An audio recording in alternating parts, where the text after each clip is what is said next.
Hello guys, welcome to today's Topic TV. Dito sa Odi Guzman Street in Marikina City, isang tindahan ang nasalisihan ng riding in tandem bandang 12:30 ng tanghali. Makikita sa video ang riding in tandem na tumigil at pumarada sa tapat ng isang natipuhang tindahan.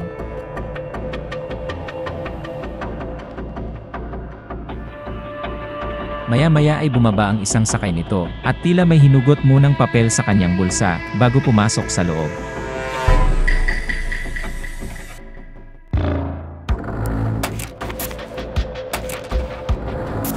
Pagpasok nito ay tila may sinabi sa tindera na agad naman itong tumalima para samahan siya. Naiwan pa nito ang kanyang cellphone bago siya lumabas.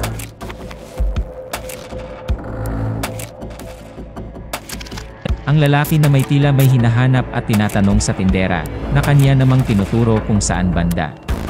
Subalit ang lalaki na may tila di niya alam at di niya makita kung saan, kaya't nagpa siya ang tindera na samahan na lang siya.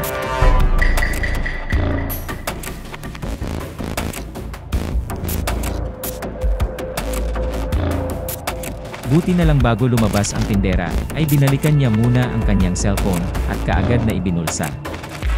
Bago pa man sumunod ang lalaki sa tindera, ay kaagad niyang sinabihan ang kanyang katandem na mag-ready, at pag-alis nila saka siya pumasok.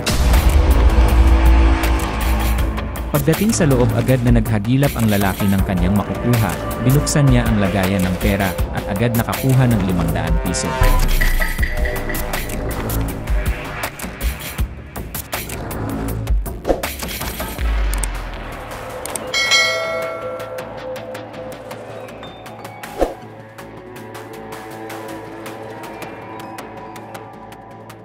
Isang money bag din ang kanyang hinawakan na kaagad namang binitawan dahil wala itong laman.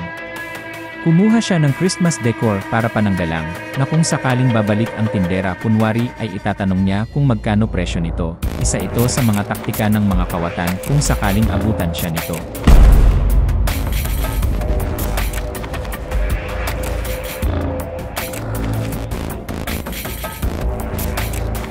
Isa pang bag at iba pang gamit ang kanyang kinuha, at isinilid sa loob ng kanyang damit. Tapos naglalagyan ko siya eh. Hindi alam mo, presyo na naging mo yan. Ano nga, yan ang alta. Sumulit pa. May ginawa yan eh. Ang dami ginawa o ano yun?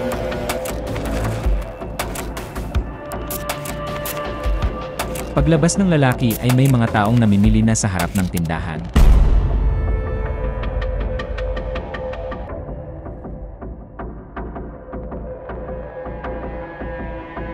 Kaya't makikita nang nagmamadali ang tindera pabalik, kasunod naman niya ang lalaki na kanyang kausap kanina at agad na sumakay sa motor. Sa ganitong sitwasyon, huwag basta-basta magtitiwala sa mga taong di mo kilala at basta na lang makikisuyo sa'yo. Hindi rin natin alam kung gaano ka-importante ba ang sinabi ng lalaki sa tindera para pagtuunan niya ito ng pansin. Isang malaking pagkakamali ang iwanan mo na lang basta ang iyong tindahan, lalo na't hindi mo kilala ang kausap mo.